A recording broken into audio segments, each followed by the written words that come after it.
good, y'all? It's the one and only King Cal 516 live in the mix, and this is the Swish Flames podcast. Be sure to check out our website at www.swishflames.com. Hit us up on Twitter at Swish Flames, and definitely check out the brand new Facebook page at Swish Flames Podcast. So let's get right into this. So I'm not going to make this one long, but I just want to give you guys some information. You know, we know about the Russell Westbrook trade to the Lakers, and everybody's wondering, okay, what's next for the Lakers? Well, just let this be known. It is still possible that the Lakers can get Buddy Hield. It is still possible that the Lakers can get Buddy Hield. All right? It's no guarantee, but it's still possible. So let me just explain how can they go about doing this, right? So the real way that they can go about doing this would be, the key component would be, can they get Sacramento to join in on this trade that just happened with Russell Westbrook, with the Washington Wizards and the Lakers. And here's how to do it. Because Schroeder is a free agent, unrestricted free agent, they would have to wait to finalize and do this when free agency hits. Free agency is going to hit in the middle of next week, right? So when the free agency hits, they're going to be able to do this deal. But there's no guarantee because Schroeder would have to agree to it. So here's some things that would have to happen behind the scenes, right? The New York Knicks, who have the most cap space available this offseason, they need a point guard. They're in the market for a point guard.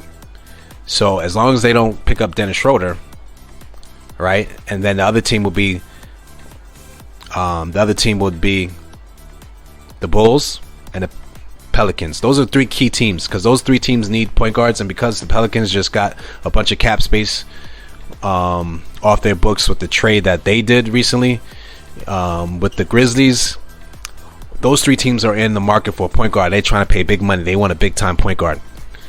Now, word on the block is the Pelicans' number one choice is Kyle Lowry, and if they can't get Kyle Lowry, they'll try to just re-sign Lonzo Ball. If Lonzo Ball gets an offer sheet and he signs it because he's a restricted free agent, at that point they'll match it, because to lose him for nothing, not get anything in return, they don't want to do that, right? But Kyle Lowry's their first option, and so the Pelicans have 30, in the 30s of millions of dollars, somewhere about like 34 to 35, 36 million in salary cap space. So if they can get Lowry under that number and bring him into the fold, that's what they want to do. So Kyle Lowry is a big domino, and in my opinion, the truth is, to me, Kyle Lowry is going to basically be the main domino in the point guard market to fall, and then everything falls after that, right? Because he's going to be the top point guard on the market, because the truth be told, even if Chris Paul opts out, everybody's believing that Chris Paul is going to resign with the Phoenix Suns. It just makes sense for him to do so after the kind of season he just had.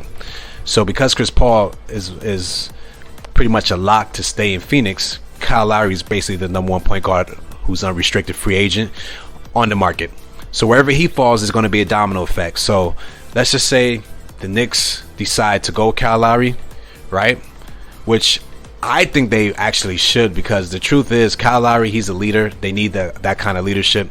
It'll take pressure off Julius Randle, because he won't have to try to play make as much. He can be the recipient of somebody who's doing the playmaking. It'll take some pressure off. In the playoff situation, they overused Derrick Rose. Now, Derrick Rose is a free agent. The Knicks should try to bring him back, but Derrick Rose needs to be their sixth man, and that was the best role for him.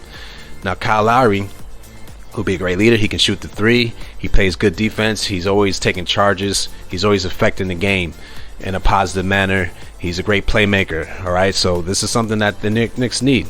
And he's a veteran leader that can get in that locker room and organize the troops and rally the troops and get these guys in positions that makes them successful. He's what the Knicks are missing. So as far as all the point guards on the market, he's the best fit for the Knicks. Now, will they get him or not? Who knows? But the Knicks have the most salary cap, so the Knicks can offer him the most money. So it's just a matter of, is that their guy? So we'll see. There's a lot of mixed rumors out there. Some people feel the Knicks might go for a younger point guard, maybe Lonzo, maybe Colin Sexton. But we'll see what the Knicks end up doing as far as that goes. The Chicago Bulls are definitely an intriguing option that I think that's the team to look out for, because I do believe Chicago Bulls might have some interest in Dennis Schroeder, because his former coach is now there. When he was in OKC, Billy Donovan was his coach. Now Billy Donovan is the coach of the Chicago Bulls. And let's be honest, like, Schroeder played really well under him. And so the Bulls have some interest. Now, it's just with the Bulls, who do they prefer? Do they prefer Lonzo, or do they prefer Dennis Schroeder. Now Lonzo might be a little tricky because once again he's a restricted free agent, so they can make an offer sheet. But Pelicans can match, and that probably is going to be, once again, based off the decision of what happens with Kyle Lowry. Because if the Pelicans get Kyle Lowry, then obviously Lonzo's gone. So it's all drama, it's all interesting. So leading up to Friday, depending on what happens with Dennis Schroeder, because if those teams sign off and Schroeder doesn't get signed to those 3 teams, most likely he's going to need a sign and trade. And at that point, now he needs to use the Lakers.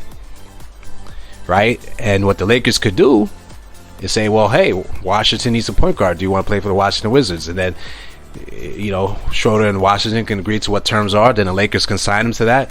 And then the Lakers can add him a part of this deal. And that just was done between them and the Wizards. And now Sacramento could come into play. Because originally in the Buddy Hield trade, Sacramento wanted Kuzma and Montrezl Harrell. So now they can negotiate, and maybe some of those Lakers players that are supposed to go to the Wizards, some of them maybe end up going to the Kings, and the Kings add some pieces that maybe the Wizards want. And who would the Lakers want? Because the Lakers, if they do a sign and trade, whatever Dennis Schroeder's salary is, he's going to make close to what Buddy Hield makes.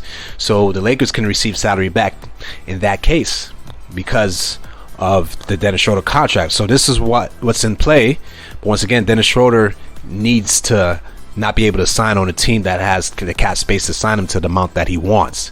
So that's the key. So if he gets, like I said, those are 3 big dominoes of teams. So if those teams end up signing another point guard, it very much well may be that Dennis Schroeder goes back to Lakers and gets them to do sign and trade.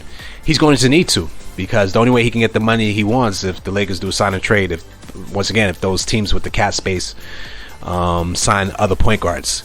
So it's a lot of drama. This is what we like about the NBA, a lot of drama. So there is a way for Buddy Hield to get to the Lakers. I know that was a long explanation, but hey, you know what I mean?